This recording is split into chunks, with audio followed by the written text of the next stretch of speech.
नाजरीन, इस वक्त हमारे साथ सैयद तौकीर हुसैन बुखारी शाह साहब, जो किसी तारफ़ के मोहताज नहीं। आप मीडिया पे इनको देखते रहते हैं, सुनते रहते हैं। जो हमारे दूसरे थिंक टैंक हैं, शाकिर कुरैशी साहब, जो कि बरतानिया की फ़िज़ाओं से हैं। चंद लम्हों बाद आप भी उनको देखेंगे, आप हमारे साथ वो भी शामिल होंगे। कोई टेक्निकल ख़राबी की वजह से वो अभी थोड़ा-सा सिस्टम में कोई चीज़ आ नहीं रही। तौकीर हुसैन बुखारी शाह साहब, आज आप हमारे लिए क्या लेकर आ रहे हैं? बड़ी ख़बरें हैं पाकिस्तान की भी, डेनमार्क की भी और दुनिया की भी। बिस्मिल्लाहिर्रहमानिर्रहीम। डेनमार्क की तो इतनी ज़्यादा गर्म नहीं रही अब, क्योंकि आपको पता है कि डेनमार्क जो है वो पहले ऑलरेडी जो था अमेरिका का एक अलायंस कंट्री था। इसका एक पैक्ट था नेटो, और उसके अलावा भी इनकी बड़ी दोस्ताना था अमेरिका के साथ।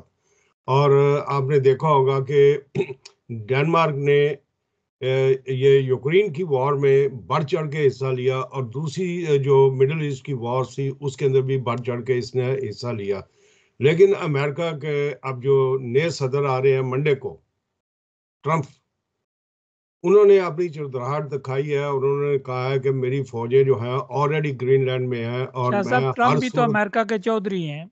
जी, वो तो तो वो कह रहे हैं जी कि मैंने हर सूरत जो है ये जो है ट्रंप को ने कहा है कि मैंने हर सूरत ग्रीनलैंड लेना है, क्योंकि इसके अंदर रशिया और चाइना भी अपना इन्फ्लुएंस जाहिर कर रहे हैं।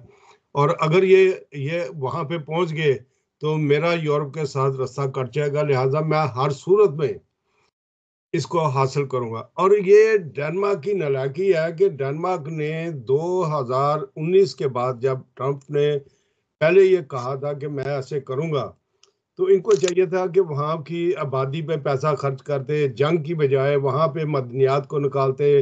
वहाँ बहुत ज़्यादा ऑयल है, वहाँ पे बहुत ज़्यादा मदनियात हैं, वहाँ पे पानी के ऐसे ऐसे कुदरती ज़खायर हैं जो जिसको ये दुनिया में बेच के और ये बहुत पैसा कमा सकता था, और ग्रीनलैंडों की जो है वो ज़िंदगी बदल सकती थी।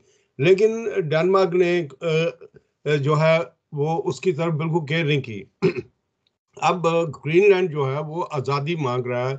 उनकी जो नई इस वक्त उनका जो नया वजीर आजम एक किस्म का इलाके का ग्रीनलैंड है, वो किससे कह रहा है आज़ादी कि मांग रहा है? हमें शाकिर साहब ने भी ज्वाइन कर लिया है। ये सलाम अलैकुम शाकिर साहब। जनाब मुबारक तो, साहब। तो ये जो मसला है अब डेनमार्क के लिए बहुत बढ़ गया है। आपको पता होगा कि यहाँ की जो डेंस्क फल्के पार्टी है, जो कि सबसे बड़ी जो फॉरेनर्स को नापसंद करने वाली पार्टीज हैं, उनका जो फोरमैन है मार्टिन मैसर स्मिथ, वो चला गया हुआ है वहाँ पे अपना अमेरिका। और आजकल वो अमेरिका में, उसकी मुलाकात जो है वो शायद प्रेसिडेंट ट्रंप के साथ उसकी मुलाकात हुई है, और यहाँ बहुत ले दे हो रही है। हमारे जो डेनमार्क के जस्टिस मिनिस्टर हैं, उन्होंने उसके खिलाफ बयान दिया है। और इस तरीके से जो हमारी पीडीएम की गवर्नमेंट है इस वक्त, क्योंकि ये तीन पार्टी नहीं बल्कि बहुत ज़्यादा पार्टियों की हुकूमत है, और असल में रूलर तो तीन पार्टियां ही हैं और उनकी हमायती पार्टी, इनसे कोई फैसला ये नहीं कर सके इस वक्त तक कि हम मुल्क के हालात को कैसे कंट्रोल करें। यहाँ पे जंग की वजह से, जंग में हम इनडायरेक्ट जो इन्वॉल्व हैं और डायरेक्ट जो इन्वॉल्व है, उसके अंदर हमारी मईशत को बहुत ज़्यादा दचका लगा है डेनमार्क की। यहाँ पे अब ये एक्स्ट्रा वॉर टैक्स और दूसरे टैक्स लगाने की सोच रहे हैं, और इन्होंने ये भी कह दिया, अंदिया दे दिया जो इनके ऑब्जर्वर हैं बैंकों के अंदर, जो इनके माशियात के बड़े बड़े अलमदार बैठे हुए हैं, उन्होंने ये कह दिया है कि आप जो इलेक्ट्रिक गाड़ी हैं इसके ऊपर भी फ़ौरन से पहले टैक्स लगाएं और इसको इनको कंट्रोल करें, ताकि पैसा जितना ज़्यादा गवर्नमेंट हासिल कर सके अपने आप को रन करने के लिए। तो हालात तो यहाँ पे कोई अच्छे नहीं, कोई अच्छी बात नहीं। चलें शाह ये साहब, हालात तो अच्छे नहीं रहेंगे। हम बरतानिया चलते हैं। बरतानिया हमेशा जंगों में शामिल रहा, बड़ी जंगें इन्होंने लड़ी हैं और दुनिया पर हुकूमत की है। तो हम चलते हैं शाकिर साहब, जो कि थिंक टैंक हैं, ये बरतानिया में अपना फ़िक्र कारवां भी चलाते हैं और भी। अब वो बहुत सारी चीज़ें, उनको बहुत सारे अहदे मिले हैं, थोड़ी देर के बाद उसकी भी हम अनाउंसमेंट करेंगे। शाकिर साहब, आपको भी खुश आमदीद कहते हैं। टीवी आपके आवाज़ पर हमारे साथ से ये तौकीर हुसैन बुखारी शाह साहब हैं। जी शाकिर साहब। ये सब जी, बिस्मिल्लाहिर्रहमानिर्रहीम। बहुत शुक्रिया मोहतरम राजा साहब, मोहतरम तुकीशा साहब। बड़े अदब से लंदन की फ़िज़ाओं से आपके सुनने वालों को भी अस्सलाम वालेकुम व रहमतुल्लाहि व बरकातहू। वालेकुम आपका अस्सलाम। जी राय साहब। शाकिर साहब, बात शायद चल पड़ी थी, हम पहले चलते बरतानिया के हालात जानने चाहते थे और बाकी बरतानिया के ताल्लुकात ट्रंप के साथ, अमेरिका के साथ। सारा काबीना जब तब्दील होती है, अब तो हलफ लेने भी जा रहे हैं। आप क्या कहेंगे शाकिर साहब? जी बिल्कुल जी, अपना जैसे कि दुनिया भर में ही अमेरिका की सियासत की तब्दीली के साथ-साथ हर मुल्क के अंदर अपने मुल्क के हालातों वाक़यात को लेके वहाँ के सियासतदान, वहाँ के मीडिया पर्सनल्स और जो आवाम है, वो अपने-अपने हिसाब से डिस्कशन कर रही है। बरतानिया के अंदर भी एक ऐसा ही अजीबो-गरीब तरह का एक माहौल है, जो कि ट्रंप के इलेक्शन के जीतने से पहले कुछ और तरह का था। ट्रंप के इलेक्शन जीतने के बाद किसी और तरह का आया। यहाँ भी क्योंकि एक बड़ी ही तारीखी तौर पे एक बड़ा ही एक अनरेस्ट आया। टोरीज़ की हुकूमत जो है, एक लंबी हुकूमत करने के बाद अचानक उनको हुकूमत से विथड्रॉ करना पड़ा। अर्ली इलेक्शन भी यहाँ कॉल हुआ, जो कि बड़े अरसे के बाद, काफ़ी दहाइयों के बाद हुआ। अचानक से लेबर पार्टी जो काफ़ी सालों से हुकूमत का इंतज़ार कर रही थी कि कब हमें हुकूमत मिलेगी, तो इनके लिए एक अचानक था, एक सडन डेथ तरह की इनके लिए एक कॉल थी ये वक़्त से पहले 5 साल भी पूरे नहीं हुए थे, तो अचानक इनको तैयारी करनी पड़ी। टोरीज़ वाले जान छोड़ना चाह रहे थे, वो जान छुड़ा के चले गए। इनको अचानक फिर हुकूमत लेना पड़ी, जैसे पाकिस्तान में अचानक हुकूमत लेना पड़ी। अब सूरत-ए-हाल ये बनी कि इलेक्शन के फ़ौरन बाद यहाँ के अमेरिका का इलेक्शन का सिलसिला शुरू हो गया और वहाँ की जो सियासत है, रशिया को लेके और फ़लस्तीन को लेके जो लड़ाई वहाँ चल रही थी गाज़ा के अंदर, उसको लेके यहाँ बड़ा ही तबर्रा किया गया। जो मुखालिफिन थे फ़लस्तीन के, वो भी सड़कों पे निकले हुए थे और जो फ़लस्तीन के जो हामी थे वो भी तरह-तरह की अपनी बंसरियाँ बजा रहे थे। और फिर अचानक सियासत का यहाँ भी रुख इस तरह मुड़ गया कि ट्रंप जीतेगा कि नहीं जीतेगा। ये बड़ी एक हॉट डिस्कशन यहाँ बरतानिया में भी रही। जीतने से पहले, इलेक्शन से पहले ज़्यादातर लोगों का चांस यही था, ख़्याल यही था कि ट्रंप नहीं जीत सकेगा। लेकिन इलेक्शन जीतने के बाद अब क्योंकि वो जीत गया है, तो अब सूरत-ए-हाल फिर दोबारा एकदम बड़ी हॉट डिबेट है कि क्या होने वाला है, क्या आने वाला है। अचानक एक और बड़ी सूरत-ए-हाल चेंज हुई है कि ट्रंप के जीतने के बाद जो ट्रंप की जो पॉलिसीज़ हैं, जिस तरीके से देखी जा रही हैं, सुनी जा रही हैं, रशिया वार को लेके, फ़लस्तीन वार को लेके और इमिग्रेंट्स को लेके और दूसरा सफारती तल्लुकात दुनिया तक कैसे लेके जाने हैं, ईरान को लेके, पाकिस्तान को लेके, शाकिर बहुत साहब, सारी। आपने ज़िक्र किया फ़लस्तीन की वार का, तो अब कोई मुआहदा हो नहीं चुका ट्रंप की वजह से, या जो बाइडेन ने किया है, या ट्रंप का प्रेशर है? जी, वो गज़ा जंग का जो मुआहदा जो हुआ है, मैं उसकी तरफ ही आ जाता हूँ, लेकिन आपका जो पहला क्वेश्चन मैं ज़रा क्विकली ज़रा उसको कवर कर लूँ। कि ट्रंप के जीतने के बाद सूरत-ए-हाल एकदम से ये चेंज हुई है कि ट्रंप के बयानात, अचानक उसके जो नए काबीना के मेंबरान आ रहे हैं, उनके बयानात और प्लस एलन मस्क जो बड़ा एकदम से किरदार वहाँ सामने आया है, उसने यूरोप और बरतानिया की सियासत के अंदर बड़ी पेनिट्रेशन की है। यूरोपियन यूनियन ने भी बड़ा खफगी का इज़हार किया है, बल्कि बड़े ही गुस्से के साथ उसके उसके खिलाफ बयानबाज़ी की है। बरतानिया में वो चाइल्ड ग्रूमिंग को लेके, सेक्स जो गैंग्स हैं उनको लेके यहाँ गुफ्तगू का हिस्सा वो बना है। बरतानिया गवर्नमेंट को उसने ब्लेम किया है, प्राइम मिनिस्टर को ब्लेम किया, यहाँ तक कहा है कि उसको रिज़ाइन कर देना चाहिए और उसकी जगह किसी दूसरे सियासतदान को उसने रिकमेंड भी कर दिया है। तो इस वजह से बड़ी ना एक हॉट डिबेट यहाँ भी क्रिएट हुई हुई है। तो अगर आप इजाज़त दें तो गज़ा की जो जंगबंदी हुई है, वो तो उनका एक जो तरीक़ाकार है इसराइल का और अमेरिका का मुस्लिम दुनिया के साथ अपने जंग करने का, वो एक पैटर्न है उनका। वो जंग करते हैं, अपनी कामयाबी हासिल करते हैं, फिर थोड़ा-सा स्टेप बैक करते हैं और फिर कुछ अरसे के बाद दूसरी तरफ निकल जाते हैं।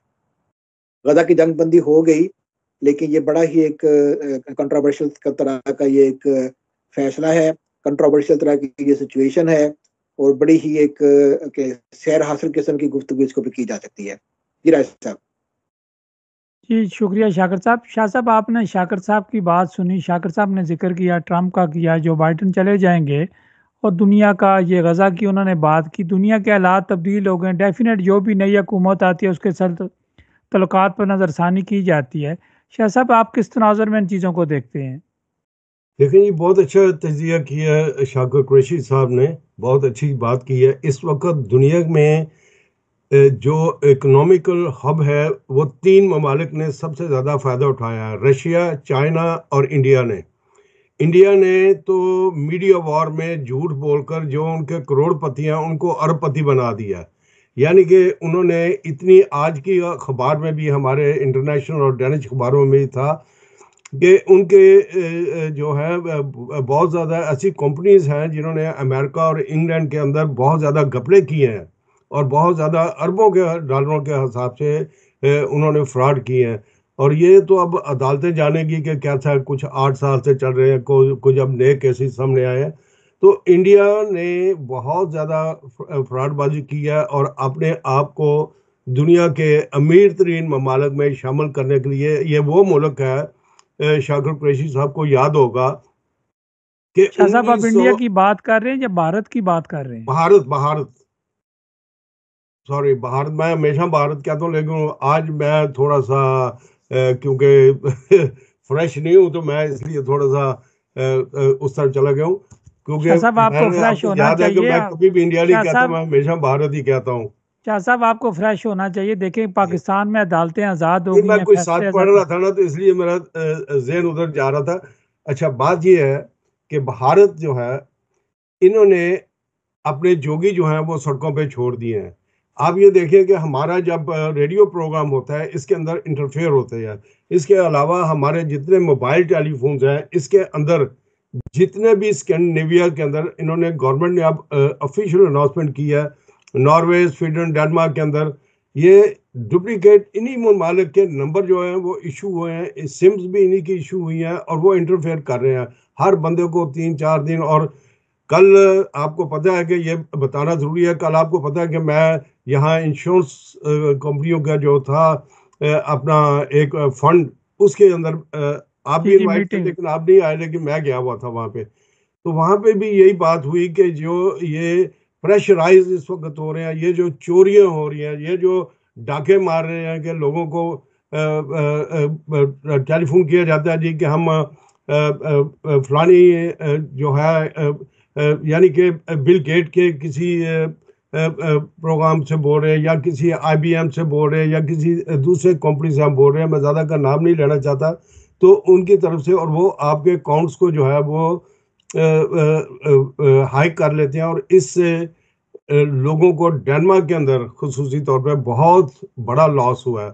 और आप यकीन करिए कि आप हजारों समझते हैं कि लोग भारत बाहर की बैठे। लॉबी इसके पीछे है?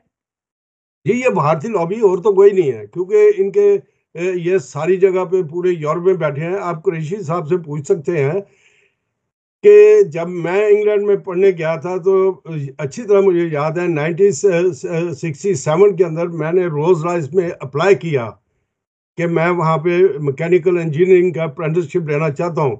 तो उन्होंने मेरी तरफ शक्ल पे देखा तो कहा कि हम किसी फॉरेनर को हम जॉब नहीं देते और ना ही हम अप्रेंटिसशिप देते हैं। तो उसकी बजाय फिर मुझे सिविल इंजीनियरिंग जो करनी पड़ी है हैरिसन कंस्ट्रक्शन फर्म के साथ। तो ये, उसके बाद क्या हुआ कि आप देखें, इंदिरा गांधी का बेटा वहाँ पे गया। आज सारी बड़ी बड़ी फर्में जो हैं, ये 98 99 में ये इंग्लैंड के अंदर खैर मांग रहे थे भारत वाले। अपना शाकिर साहब को याद होगा कि ये यूनिसेफ और दूसरों की मदद लेने के लिए और अपनी गुर्बत बंटाने के लिए ये लोन लेने के लिए आए थे इंग्लैंड, इनके मिनिस्टर्स द्वारा, इंडिया, भारत के। और आज ये कह रहे हैं जी कि हम दुनिया की जो टॉप इकोनॉमिक है, हम उसके अंदर हम खड़े हैं। तो ये चीज़ें जो है, ये मीडिया वॉर है और मीडिया चला रहा है। शाकिर साहब ने बड़ा अच्छा तजिया किया है कि गज़ा की वॉर, गज़ा की वॉर के पीछे हमने ये बता दिया दुनिया को कि हम मुसलमान एक नहीं, हम मुसलमान बिखरे हुए हैं। अगर ये साबित कर देते कि हम यहाँ पे इकट्ठे हैं, तो खुदा की कसम कोई ऐसा मुल्क नहीं था, इवन अमेरिका भी ऐसा नहीं था कि जो हाशर उसका शाह साहब, अफगानिस्तान बिखरे में हुए हैं हुआ। या अपने अपने मफादात के लिए बिखरे हुए हैं? मफादात तो फिर वो मफादात जो हैं, वो कॉबॉयज, तो आपको पता है कि वो गन प्ले करते हैं, जिसको वो बास कहना चाहते हैं। आप देख रहे हैं कि इंग्लैंड सबसे ज्यादा फॉरेनर्स ने इनकार किया था कि हम यूरोपियन यूनियन का साथ नहीं रहना चाहते, और अब ब्रिटिश गवर्नमेंट जो है उसने हायर किए हैं ऐसी लॉबीज कि हम वापस यूरोपियन यूनियन में जाना चाहते हैं। आप देखें कि शाकिर कुरैशी साहब मेरी बात की तायीद करेंगे कि सबसे ज़्यादा पाकिस्तानी चाइनीज़ फूड जो थी वो पाकिस्तानी बेच रहे थे वहाँ पे, बड़े बड़े स्टोर्स थे इनके, बड़े बड़े इनके लागर्स थे। लेकिन क्या हाल हुआ आज, वो सारी नॉर्वे, स्वीडन, डेनमार्क, यूरोप में फूड आती थी, ये अपने कॉमनवेल्थ कंट्रीज को लूट के ले आते थे इंग्लैंड, पाउंडों के अंदर सस्ती चीज ले आते थे, फिर यही वहां से यूरोप में शिफ्ट करते थे और पैसा कमाते थे। हम लोग भूखे मरते थे और ये लोग अमीर हो गए थे। अब क्या हुआ? अंकल चलते हैं शाह साहब शाकिर साहब के पास। आपने 2-3 बार शाकिर साहब का नाम मेंशन किया, चूंकि ये बरतानिया में बैठे हुए बिल्कुल हैं, ठीक। जिक्र हो रहा है, चूंकि भारतीय लाबी का भी जिक्र हो रहा है, तो शाकिर साहब आप इन चीज़ों को किस तरह देख रहे हैं कि इस सब चीज़ों के पीछे भारत है? जी देखें, जो जहाँ तक तो है ना भारतीय लॉबीज का तल्लुक, तो वो तो हमें एडमिट करना पड़ेगा कि उनकी जितनी स्ट्रेंथ है वो उनकी पॉपुलेशन की वजह से है। अब तकरीबन 1 अरब 40 करोड़ के लगभग उनकी पॉपुलेशन हो गई है, 40 से भी थोड़ी ऊपर चली गई है। हमारी 27 करोड़ के लगभग है, यानी कि अगर 27 को भी सारा काउंट करें तब भी 1 अरब और 10 करोड़ से ज्यादा, तब भी उनकी आबादी मजीद और बन जाती है। उसके अंदर बड़े हाई प्रोफाइल के टेक्नीशियन, इंजीनियर्स और आईटी एक्सपर्ट्स जो ना वो उनको वहाँ बूम मिला है। अब उसकी वजह से क्या हुआ है कि इन्होंने खास तौर पे कनाडा और अमेरिका और यूरोपियन जैसे कंट्री जो हैं उसके अंदर जाके इन्होंने अपने बेसिस बनाए हैं और इनको अडॉप्ट किया गया है। अगर देखा जाए तो बरतानिया में कंपैरिजन में अगर करूं तो पाकिस्तानियों को ज़्यादा अडॉप्ट कर लिया जाता है। इंडिया के लोग खुद भी ज़रा थोड़ा कम आते हैं, लेकिन यहाँ भी इनकी लॉबीज इस हद तक फैल चुकी हुई है कि इनका तकरीबन हर डिपार्टमेंट जो है इनकी एक्सपर्टीज की वजह से वहाँ पेनिट्रेट कर चुका है। ये ऑलमोस्ट सब सो देखिए कि सबसे सेंसिटिव आपका जो किसी भी कंट्री का आपका पासपोर्ट डिवीजन और आईडी डिवीजन आपका होता है, जहाँ आपके आईडीज बनते हैं, पासपोर्ट बनते हैं, वहाँ का भी सारा कुल मिला के सारा जो कंट्रोल है इनके पास इंडियन टेक्नीशियन सारे जो बैठे हुए हैं सारे। सेम इस तरीके से अमेरिका के अंदर भी है, कनाडा के अंदर भी आप देख लो। अमेरिका के अंदर यहाँ तक कि इनके जो लॉबियस्ट हैं वो इस वक्त व्हाइट हाउस के अंदर चले गए हैं। व्हाइट हाउस की एक परसेंटेज है कि जो इंडियंस ने पैक की हुई है। अभी भी इस वक्त भी ट्रंप ने जो अपना वाइस प्रेसिडेंट अनाउंस किया है, मेरी ये मालूमात है, कहीं मैं गलत ना हूँ, मैंने 100% श्योर नहीं किया, वो भी इंडियन इंडियन लॉबीज की वजह से सामने आया है। और जहाँ तक मेरा ख्याल है उसकी बीवी भी शायद इंडियन है। तो ये सारी सूरत जो है ना वो लॉबीज के तौर पे तो यहाँ तक देखी जा सकती है। बाकी रह गया इन्फ्लुएंस जो है, वो उस कदर आप नहीं कह सकते कंपैरिजन इसका, वो उन्हीं का ही है, इसराइल का और अमेरिका का दुनिया भर में। वो इस चीज़ से पीछे नहीं हट रहे। अभी अगर आप इजाज़त देंगे तो मैं गजा की जो आपने बात की है इस वक्त बड़ा हॉट टॉपिक है, वो मैं अभी भी एक और डिस्कशन में ट्विटर के ऊपर एक डिस्कशन चल रही थी, वहाँ बैठा गजा की जंगबंदी जो हुई है उसमें जीता कौन है, हारा कौन है, तो इस डिबेट को लेकर हम चल रहे हैं। आप देखिए कि अगर आप पिछले तकरीबन 3 दहाइयों को अगर आप गौर करें ना, तो 3 दहाइयों में जितने भी मुस्लिम ममालिक इन्होंने तबाह किए हैं, अमेरिका ने और इसराइल ने मिलकर, सेम पैटर्न है, कोई पैटर्न के अंदर तब्दीली नहीं है। पहले ये उस मुल्क के नेबर्स को आपस में लड़ाते हैं, ये वहाँ एक दुश्मनी का एक क्रिएट करते हैं, चाहे वो इराक वार थी, इराक के अंदर कुवैत को बकरी बकरी बना के ईरान का धौंस दिला के वहाँ लड़ाई करवाई गई। फिर उसके बाद अगर आप मिस्र में चले जाएं, लीबिया में चले जाएं, तो वहाँ के हुक्मरानों के खिलाफ बातचीत करके वहाँ भी, फिर उसके बाद सबसे जो बुरा काम ये करते हैं, उस मुल्क की आवाम को ये इस लिहाज से डिवाइड कर देते हैं कि वहाँ मुल्क का खजाना खाली करवा देते हैं, इकोनॉमी को तबाह कर देते हैं कर्जों में जकड़ के। आप सेम पैटर्न वो देखेंगे कि आपको पाकिस्तान के अंदर दिखाई दिया है।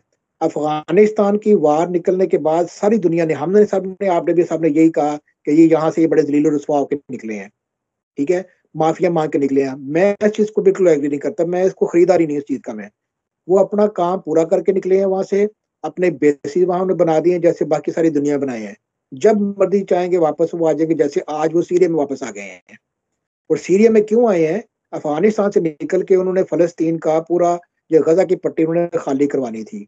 क्यों? उनकी गोलन हाइट्स जो है वो अब एनफ नहीं रहेगी, वो मुकम्मल सैचुरेट हो चुकी है, वहाँ उनके पास जगह नहीं और यहूदियों लेकिन को बात शाकर करने साहब ये सियासत है, हर मुल्क अपना तहफ़्फ़ुज़ करता है। शाह साहब आपने भारत का ज़िक्र किया, तो अगर जिस तरह शाकर साहब कह रहे हैं, अब अगर इमरान खान साहब की हुकूमत होती थी, इमरान खान साहब के ताल्लुकात डोनाल्ड ट्रंप से बहुत अच्छे थे और पाकिस्तान को फ़ायदा होता। जी शाह साहब।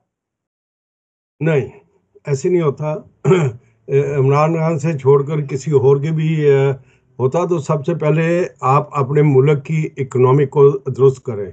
आपका मुल्क जो है वो $1.5 अरब IMF के कर्जों पे नहीं चलता। आपका मुल्क जो है वो जो जो उसकी अपनी मदनियात है या उसकी अपनी जो पावर है, आप ये देखें कि इस वक्त बांग्लादेश के अंदर मैं गिनवा के दे सकता हूँ कि हमारे गुजरात के और फैसलाबाद के गुजरांवाले के लोगों ने कितनी फैक्ट्रीज वहां पे लगाई हुई हैं ताकि यूरोपियन यूनियन में वहां से वो कपड़े और माल जो है और अमेरिका वगैरह में बेच सके। पाकिस्तान को हम लोगों ने जानकर एक गरीब मुल्क साबित किया है।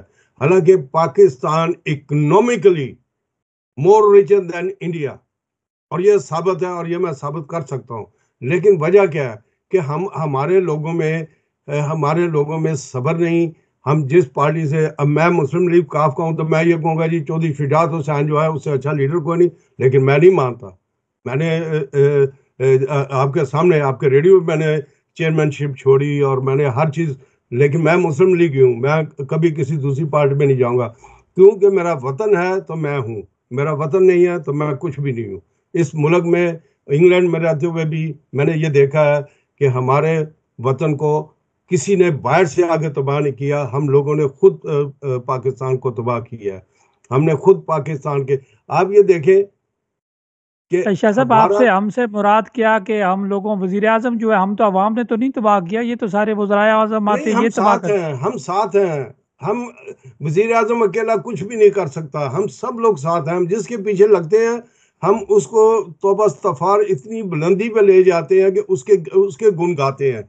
हम ये नहीं देखते कि हमारे मुल्क के अंदर ये क्या हुआ है, स्पेन के अंदर क्या हुआ है। ये अभी रिसेंटली 2 हफ्ते पहले किसी उठी थी, उससे पहले 1 महीना पहले किसी थी, अब फिर 44 पाकिस्तानी इतने खूबसूरत बच्चे। क्या इनके लिए पाकिस्तान में कोई म्यारी जगह नहीं है, कोई टेक्निकल इंस्टीट्यूट? मैंने तो आज अखबार में, ये जेलम की अखबार में दारिया लिखा है कि खुदारा इन बच्चों को ये बताएं कि आप थोड़ा बहुत मैट्रिक के बाद कोई टेक्निकल काम सीख लो। तो यूरोप के अंदर इतनी ज्यादा हमारी नस्ल बैठी है जो बच्चियां हैं, उनको रिश्ते चाहिए, तो वो टेक्निकल हैंड आदमियों से शादी करके आपको यूरोप में आसानी से ला सकते हैं। लोग 45-45 लाख 50-50 लाख रुपए दे रहे हैं। तो ये फजूलियत कौन कर रहा है? ये हम लोग कर रहे हैं जो हम चलें शाह बाहर साहब, बैठे हैं। शाकर साहब आपकी तरफ चलते हैं। शाह साहब ने बड़ी निशानदेही की है, ये बड़ा जो है इकोनॉमिकली सवाल है, ये इकनॉमिक्स का कोई चैम्पियन होना चाहिए, तो वो उसी तरह से डिबेट चलते हैं। लेकिन ये जो अभी हाल ही में इमरान खान साहब को सज़ा हुई है और उनके बड़े चहेते थे अनील मुसर्रत साहब, इसी तरह चीको जंगीर चीको साहब, और जिन्होंने अपना मक्का मदीना में भी जो बहुत सारी चीज़ें की, वो भी बहुत सारी चीज़ें। अब नौजवानों ने जिस दिन सज़ा हुई है इमरान खान साहब को, तो उन्होंने जो इंग्लैंड में मीटिंग थी पीटीआई की, तो उनको दोनों को जो है वो अंदर दाखिल नहीं होने दिया, बल्कि गेट से ही बाहर निकाल दिया है। तब्दीली तो आ रही है शाकर साहब। जी देखिए, तो कीशा साहब ने जो इकानमी की बात की, मैं उसके ऊपर जरूर बात करना चाहूंगा, लेकिन ये भी क्योंकि अहम है, इस वक्त का हॉट टॉपिक है पाकिस्तान का। जो 14 साल की कैद उसको अनाउंस हो गई है, सजा उनको दे दी गई है। अब वो जेल में जाएंगे और आगे देखिए कि चीज़ों चीज़ों को किस तरह लेके जाएंगे। लेकिन जो आपने कहा तब्दीली आ चुकी है, अल्लाह अल्लाह करे कि ये तब्दीली आ जाए हमारे सियासतदानों के जहन के अंदर भी, और ख़ास तौर पे नौजवान नस्ल जो मान नहीं रही थी कि ये मुल्क और कौम के लिए नुकसानदेह का सबब बनेगा। और आखिर देखिए कि इतने साल हमारे ज़ाया चले गए इस मुल्क के अंदर और हमारी मईशत जो है तबाह हो गई। बरतानिया में जिस वाक़े की तरफ आपने इशारा किया, बिल्कुल वो वाक़या यहाँ हुआ, मुझ तक पहुँचा भी बात। वो एक प्रोग्राम में मुझे बुला के उसके बारे में बात करने के लिए कहा गया, तो मैंने जानबूझ के अवॉइड किया कि वो उनका पार्टी का एक मसला है। आपस में पहले भी 1 दफ़ा 2 दफ़ा कैसे हो चुका है, वो आपस की उनकी लड़ाइयाँ हैं।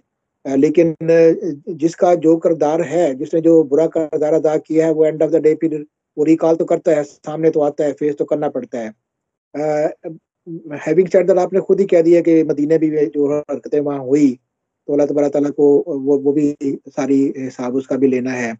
मैं जो तकीर शाह साहब ने बात की ना, मैं उसकी तरफ चाहूँगा कि मुझे आप मौका दें कि मईशत सबसे अहम है पाकिस्तान की, किसी भी मुल्क की, और हमारे मुल्क को बार-बार हमारी मईशत को तबाह करने के लिए यहाँ बेढंगे किस्म के सियासी फैसले किए और करवाए जाते हैं। और ये बड़ा ही अनफॉर्चुनेट है, और हमें अब ये बाकायदा तौर पे इस चीज़ का तहैया करना चाहिए कि जैसे कि अभी तौकीर साहब ने कितनी खूबसूरत बात की है कि हम क्यों अपने अपने नौजवान बच्चों की जो जानों को खतरे में डाल देते हैं, समुद्रबुर्द करवा देते हैं। व्हाई नॉट के वो टेक्निकल कुछ एजुकेशन के कोर्सेज करें। दुनिया सारी जो है इनवाइट कर रही है टेक्निकल एजुकेशन के बच्चों और बच्चियों को। लेकिन ये अवेयरनेस जो है ना, हमारे, मैं यकीन करो बरतानिया बैठे, आप यूरोप स्कैंडिनेविया में बैठे, आपको रोजाना पाकिस्तान से ऐसी कॉलें बच्चों की और वालिदैन की आती होंगी, हमारे बच्चे को यहाँ से ले जाओ, हम 20 लाख दे देंगे, 25 लाख दे देंगे। मैं थक जाता हूँ लोगों को बता बता के कि भाई ये 25 लाख रुपया आपको पूरा करते करते कई साल लग जाएंगे। इसकी बजाय 1 साल और 1.5 साल और खर्च करो, इनको टेक्निकल एजुकेशन कराओ, एनएचएस के हॉस्पिटल के कोर्सेज कराओ। यहाँ बरतानिया के भी थोड़े दिन पहले भी एक बाकायदा तौर पे आई है, एक सर्वे आया है कि यहाँ के जो प्लम्बर्स हैं वो डॉक्टर से ज्यादा पैसा कमा रहे हैं, यहाँ के जो इलेक्ट्रिशियन है वो डॉक्टर से ज्यादा पैसे कमा रहे हैं, इंजीनियर से ज्यादा पैसे कमा रहे हैं। तो हमारे बच्चों को ये क्यों क्यों चीज समझ नहीं आती, इसकी तरफ तवज्जो करना बहुत जरूरी है। और ये खास बात, मैं तो तौकीर साहब की बात को बहुत अप्रिशिएट करूंगा कि अगर आपकी पार्टी का सदर भी, आपकी पार्टी का जो बड़ा भी जो अलकायद भी है, अगर वो गलत फैसले कर रहा है तो उसका साथ देने की जरूरत नहीं है।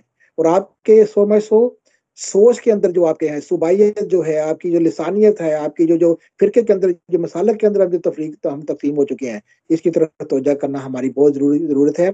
ये जब तक खत्म नहीं होगी, हमारी मौशत की तरफ हमारी तवज्जो वापस नहीं आएगी। और ये याद रखिए, पाकिस्तान को मुआशी तौर के ऊपर कमजोर रखने में ही दुश्मनाने इस्लाम और दुश्मनाने पाकिस्तान का फायदा है। और अगर हम उनका फायदा करना चाहते हैं अपने दुश्मनों का, तो फिर आप जिस तरीके से लगे हुए इस तरीके से करते रहें, लड़ते रहें आप। मैंने राजा साहब आपकी इस महफिल में तकरीबन पिछले 10 साल से मैंने हाथ जोड़ जोड़ तक की मैंने ये बात की है कि बराह करम नौजवान नस्ल को तकसीम मत होने दो, नौजवान नस्ल के अंदर ये नफरत मत पैदा होने दो, इस नौजवान नस्ल को वापस ट्रैक पे लेके आओ। इसी ने मुआशरा संभालनी है, इसी ने आइंदा मुल्क संभालना है, इसी ने अदालतें संभालनी है, इसी ने आर्म फोर्सेस संभालनी है। लेकिन हम लोगों ने पिछले 10 साल कमोबेश हमने बहुत क्या कहते हैं तवज्जो का, गैर तवज्जो का हमने गुजारा किया, और उसके असरात आज हमें देखने को मिल रहे हैं। मैं यकीन करो, मेरा बार बार दिल कर रहा है तो तौकीर साहब की इस बात को मैं अप्रिशिएट करूं कि हमें। शाकिर साहब आपने बिल्कुल बजा फरमाया। शाकिर साहब एक चीज़ समझ, नौजवान की आपने बात की, शाह साहब भी नौजवानों की बात करते हैं। तो शाकिर साहब आपने देखा कि अभी जो साबका प्राइम मिनिस्टर हैं इमरान खान साहब, उनको 190 मिलियन पाउंड के केस में जो है 12 साल सज़ा या 14 साल सज़ा हुई। उनकी मिसेस को 7 साल सज़ा हुई, जुर्माना भी हुआ। लेकिन पाकिस्तान में किसी ने मिठाइयाँ नहीं बांटी, किसी ने लुटियाँ नहीं डाली, ना ही नून ने लुटियाँ डाली हैं, ना ही जो है पीपल्स पार्टी ने लुटियाँ डाली हैं। इसका मतलब है कि अवाम जो है वो समझ गया है, कानून को भी समझ गया है, और ढोल बाजे बजाने से कतन कोई फ़ायदा नहीं है, मिठाइयाँ तकसीम करने से कतन कोई फ़ायदा नहीं है। सज़ा हुई है, वो अपीलें करेंगे, सज़ाएँ माफ़ भी हो जाती हैं। जी शाकिर साहब। जी बिल्कुल। जी, मेरे ख्याल तौकीर साहब कुछ कहना चाहेंगे। जी शाह साहब, मैं जी, चाहूँगा मैं आपको यही थोड़ा कहना टाइम चाहता मिला है। हूँ कि जैसे शाकर साहब को या राजा गफूर साहब को उठाकर यूरोप में पाकिस्तान का वजीर आजम बना दिया जाए तो लोग एक्सेप्ट नहीं करेंगे। वो ये कहेंगे ये ईमानदार ज़रूर है, बाहर से आए हैं, लेकिन हमें तो कोई चाहिए हैंकी पैंकी करने वाला। पाकिस्तान पाकिस्तान को मैंने जितना स्टडी किया है और जितना मैं जानता हूँ सियासतदानों में वहाँ रह के, तो मैंने ये देखा है कि जितनी भी पोस्ट है उसके ऊपर जितने भी, आप यकीन नहीं करेंगे शाकिर कुरैशी साहब, ये आप सरदार शौकत आज़ाद को जानते होंगे जी। उधर अच्छा, उनके साथ मेरे बड़े दोस्ताना थे, वो भी मुस्लिम लीग ही थे, तो मैं बच्चा था, लेकिन उनका एक ब्रदर इन लॉ था BA कुरैशी, उसका बेटा इरफान कुरैशी। वो इतनी बड़ी पोस्ट पे बैठा हुआ था कि अभी उसकी एजुकेशन हमारे साथ थी, और वो इतनी बड़ी पेट्रोलियम के इसी तरीके से बेशुमार बंदों के अगर मैं नाम लूं तो आप हैरान रह जाएंगे कि उनसे ज्यादा पढ़े लिखे। आप बिलीव नहीं करेंगे कि मैं एक लाहौर में एक जगह एक चिंचली खड़ी थी दाता दरबार के सामने, तो मैंने उस लड़के से पूछा कि तुम क्या करते हो, इससे कोई फायदा है? तो वो कहने लगा कि मैं MA इंग्लिश हूँ सर। तो मैं अपने सन इन लॉ को लेकर ना फटाफट अपनी गाड़ी की तरफ आ गया कि चिंचली चलाने वाला MA इंग्लिश। और हमारे मुल्क के ये हालात हैं कि लोगों को डिग्रियां नहीं दी जाती। मैं इस चीज का विटनेस हूँ। शाह साहब, हमारे मैंने इसीलिए गुजरात कहा कि में ये जो किसी यूनिवर्सिटी जगह पे थी, जो डिग्रियां जल्दी दी जाती हैं। शाह साहब असल ये जो मेरी 190 मिलियन का सजा हुई है, ये डिग्रियां ही मिलती ना, क्यों सजा दी नहीं, गई है? 90 मिलियन ये सिर्फ एक बहाना है। ये जो सजा हुई है ये एक्चुअली किसी और बात की सजा है। ये सियासी सजाएं हैं। ये इससे देखें, वहां पे आज बच्चों के इंटरव्यू सुन ले, वो कह रहे हैं जी हम दीन पढ़ रहे हैं, हमें तो यहाँ कोई ये नहीं है।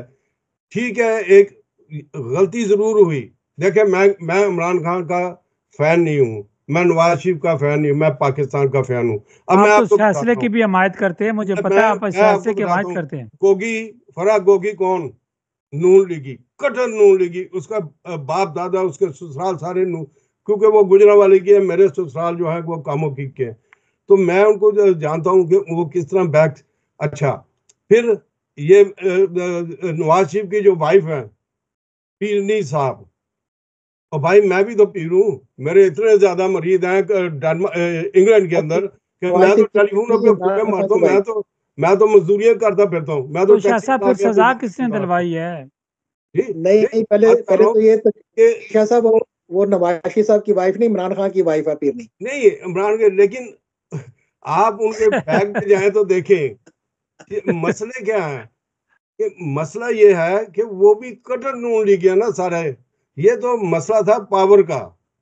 क्या आप मुझे शाकिर साहब एक चीज बताएं। मैंने आपके बड़े इंटरव्यूज सुने हैं अपना राजा कपूर साहब से। मैं दो सवाल करता हूं।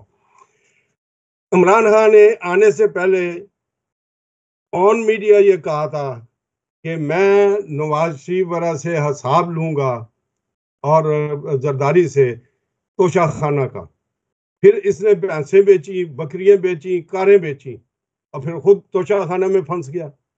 किसने फंसाया? इसकी बीवी ने फंसाया। समझ आ गई? दूसरों के साथ मिलके। फिर इसने क्या किया कि इसने ये अलकादा, ओ खुदा के बंदे, तू इसको पीर नहीं समझता है? जो बाबा फरीदगंज बख्श के रोजे पे जाती है और कहती है कि ये जो दरवाजा है ये बेहशत का दरवाजा है, इसके अंदर से। और मेरे नबी पाक मोहम्मद सल्लल्लाहु अलैहि वसल्लम के दरबार में ऐसा बेहशती दरवाजा नहीं, खाना काबा में ऐसा बेहशती दरवाजा नहीं। तो ये बेहशती दरवाजा कहाँ से आ गया? ये सेंस है, ये पढ़े। तुम इंग्लैंड के पढ़े लिखे हो, तुम बात करो। मैं भी इंग्लैंड का पढ़ा लिखा हूँ।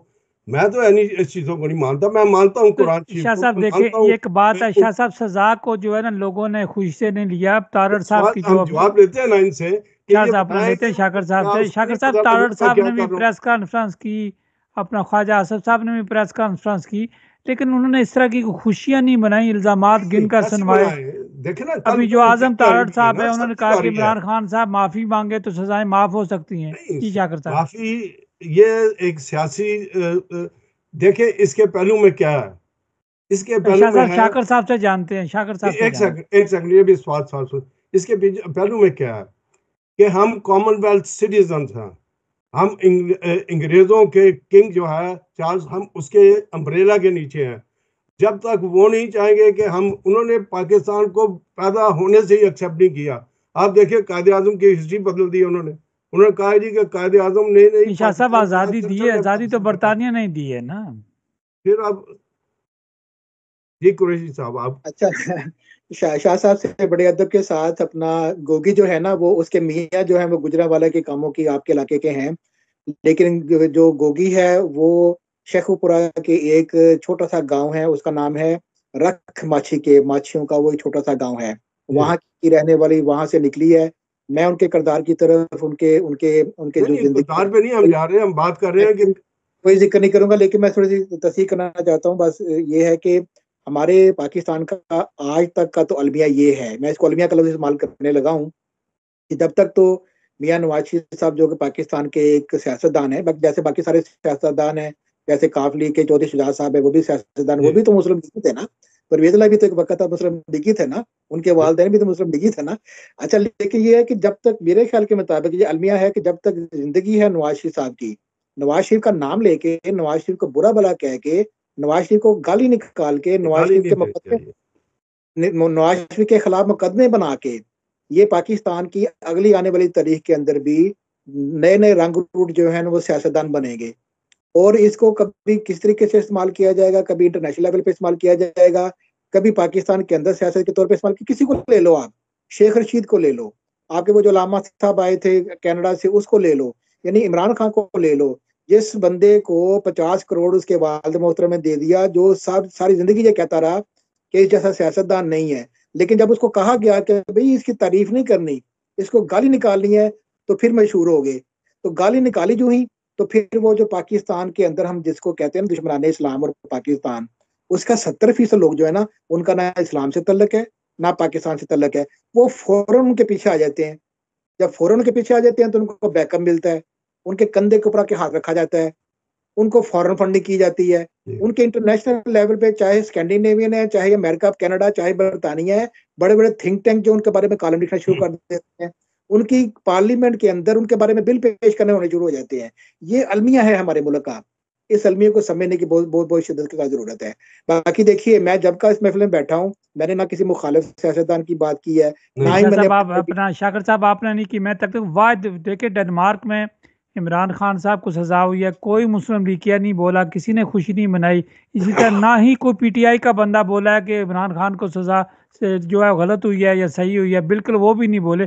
सियासी तौर पे काम बिल्कुल खामोशी है, ये सिर्फ मीडिया पे बातें हो रही है। एक तरह बोलूंगा, हमें पिछले 2 दिन से हमें बकायदा तौर पे ढूंढना पड़ रहा है कि यार कोई ऐसी तस्वीर जहां मिठाइयां खिला रहे हैं एक दूसरे को।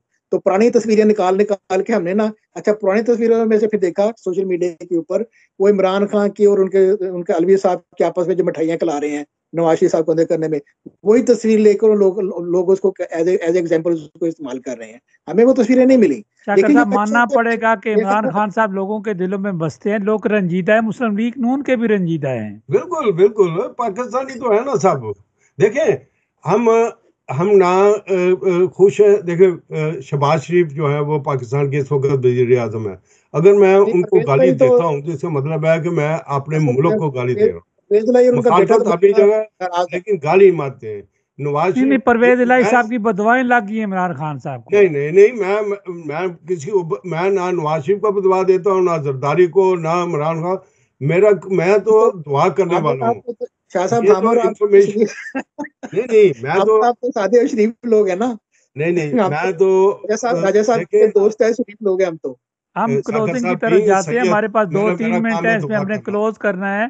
शाकिर अच्छा साहब जी, आपके पास भी थोड़ा टाइम है, मिनट सवा मिनट है। शाकिर साहब अच्छा देखें कि जब एक वजीर आजम बाहर होता है तो दूसरा वजीर आजम अंदर होता है, एक अपोजिशन लीडर बाहर होता है, दूसरा अंदर जाने की तैयारी कर रहा होता है। तो मैं समझता हूँ कि आप भी सियासतदानों को समझ जाना चाहिए, सीख लेना चाहिए। इसी तरह जो बाहर सोशल मीडिया है, इन्हें भी चाहिए, और ख़ासकर जो पार्टी लीडरान है उनको भी चाहिए सोशल मीडिया अपना काम करे, लेकिन एक आदात के रहकर आप तनकीद करें, आप उनकी जो बातें हैं वो बताएं, लेकिन जो है वो एक दूसरे की पकड़ियां जो है वो ना उछालें। सही बात। देखिए भाई साहब, मैं तो इस बारे में सिर्फ यही अर्ज करूंगा, टाइम थोड़ा है, कि हमने तो करके दिखाया।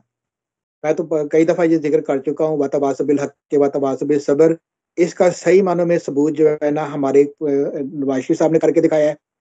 जितना मर्जी उनके साथ जुल्म हुआ है, ना उन्होंने कभी कोई गलीज लफ्ज इस्तेमाल किया है, ना गाली का लफ्ज इस्तेमाल किया, ना ही उन्होंने नफरत का इजहार किया है। खामोशी इख्तियार करना बेहतर उन्होंने समझी है।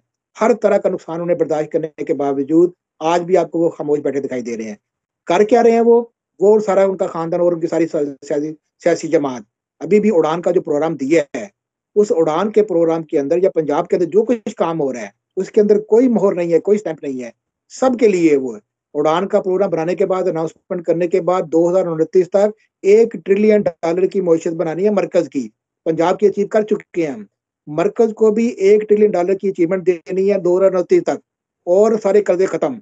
और उसके बाद सारी पाकिस्तान के अंदर जहां जहां कोई भी बैठा हुआ है, कोई भी बच्चा है, लड़की है, लड़का है, किसी जमात से भी है, वो आए उड़ान के प्रोग्राम के अंदर शामिल होके मुल्क के लिए भी शाकर तरक्की का साहब जल्दी से बता दें कि ये मरियम साहबा का मैं बयान सुन रहा था, लगाया मीडिया पे भी लगाया है, तो वो कह रही थी कि आप देखें जी ये जो अल कादर यूनिवर्सिटी है ये मेरे अंडर आ गई, मेरे अंडर से मना पंजाब हुकूमत के अंडर आ गई है, ये क्या हुआ?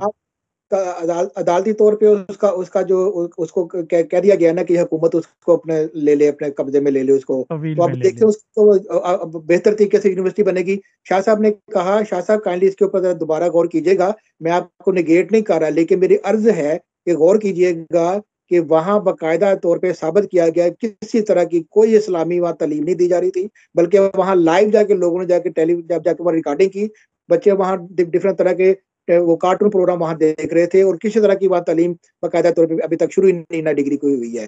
जो दी गई है वो चंद एक दिखाने के लिए दी गई है। काइंडली आप इसको दोबारा देखिएगा, वो टोटल एक धोखा था, टोटल एक फ्रॉड है।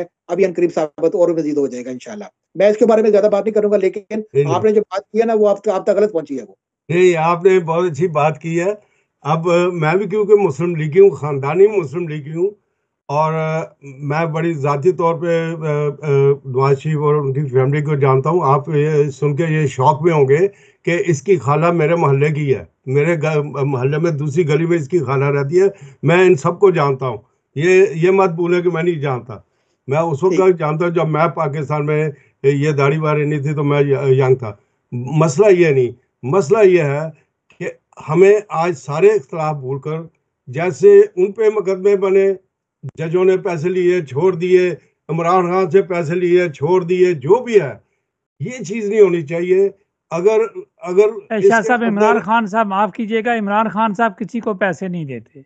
नहीं, ले ले सकते हैं, वो दे नहीं सकते, ये बात देखो, हकीकत है। नहीं, इमरान खान की जात पे, इमरान खान की जात जो है उसको मैं कोई क्रेडिट नहीं देने को तैयार, क्योंकि गलती हर इंसान से होती है। अगर उससे गलती हुई है तो उसको डीपली सोचना चाहिए कि मेरे किन किन साथियों ने मेरे साथ मिलकर गलती की है। तो ये सियासत में ऐसे लोग शामिल हो जाते हैं, बेड़े में शामिल हो जाते हैं जो किसी को गलत तरीके से चलाते हैं। तो बात यह है कि हमें मुल्क की अब आगे सोचना है, हमें मुल्क की बात करनी है, हमें लोगों को ये बताना है कि हमारी डिग्री जाली नहीं है, हमारी डिग्री असल है। शाकर साहब को याद होगा कि जब हमारे स्टूडेंट आते थे इंग्लैंड में पढ़ने के लिए तो उनकी डिग्री चेक नहीं की जाती थी। अब हमारे डेनमार्क के अंदर जब डॉक्टर्स आते हैं, इंजीनियर्स आते हैं, तो उनका मजाक उड़ाया जाता है, कहते हैं कि आपकी किससे वेरीफाई कराएं, क्योंकि आप तो हमारे यहाँ पे एग्जाम देंगे तो फिर हमें तसल्ली होगी कि आप वाकई डॉक्टर हैं। शाह साहब आप इसको क्लोज करते हैं। तो शाह साहब हमारा टाइम बिल्कुल खत्म हो गया है, बाकी तो ये शाकर शाकर शाकर साहब साहब को मुल्क, मुबारकबाद दें। शाह साहब शाकर साहब को मुबारकबाद दें ये कि यूके में ये नवाज शरीफ लवर्स के जो हैं वो प्रेसिडेंट जो है ऑफिशियल मुकर्रर हो गए हैं। बहुत बहुत मुबारक जी।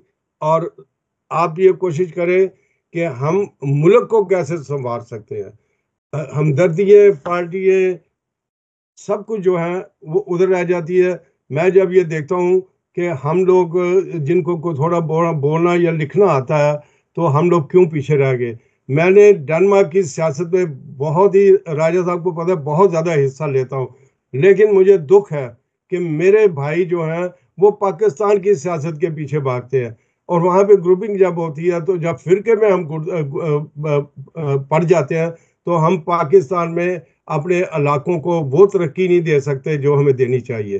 तो मैं आपकी बातें आज शाकर साहब सुनी आप है। शाह साहब को भी मुबारकबाद दीजिएगा कि यहाँ डेनमार्क की एक बहुत पॉपुलर पार्टी जो अ, आने वाले इलेक्शन में बड़े अपने जो है वो सबूत पेश करेगी, वो कामयाबी के रिकॉर्ड भी जो है वो जो झंडे भी गाड़ेगी, उस पार्टी के शाह साहब भी स्पोक्समैन है।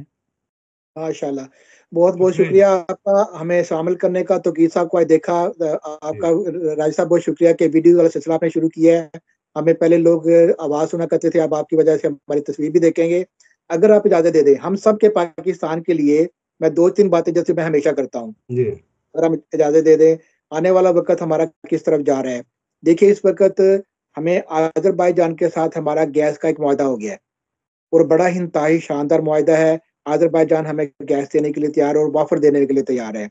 रशिया के साथ हमारा मुआहदा जो है वो ना सिर्फ जिनसी जो है अजनास के अलावा हमारा पेट्रोलियम का और गैस का उनके साथ मुआहदा हो गया है। तापाई का जो हमारा मुआहदा था तुर्कमेनिस्तान के साथ वो बिल्कुल अनकरीब शुरू होने वाला है। हमें कतर ने बाकायदा तौर पे पेट्रोलियम जो हमारी गैस की जो जरूरियात पूरी करने के लिए मुआहदा हमारा रीइंस्टेट कर दिया है। चाइना ने हमारे पूरे मुल्क के अंदर जहां जहां भी इंडस्ट्री स्टेट बनेगी वहां कॉटेज इंडस्ट्री का दर्जा देने के लिए चाइना की हुकूमत ने बाकायदा तौर पे ऐलान कर दिया है कि ये सारे जितने भी बनेंगे ये सारे मैं डेवलप करूंगा, मैं इन्वेस्टमेंट करूंगा, मैं यहाँ बिजनेस लेके आऊंगा। आपके नौजवान जो हैं कॉटेज इंडस्ट्री वाले जो हैं यहाँ चीज़ों को प्रोड्यूस करें, उन चीज़ों को प्रोड्यूस करें जो आपके मुल्क को चाहिए, जो मेरे मुल्क को चाहिए, और मैं हो सकता है 100% यहाँ से खरीद के ले जाऊँ।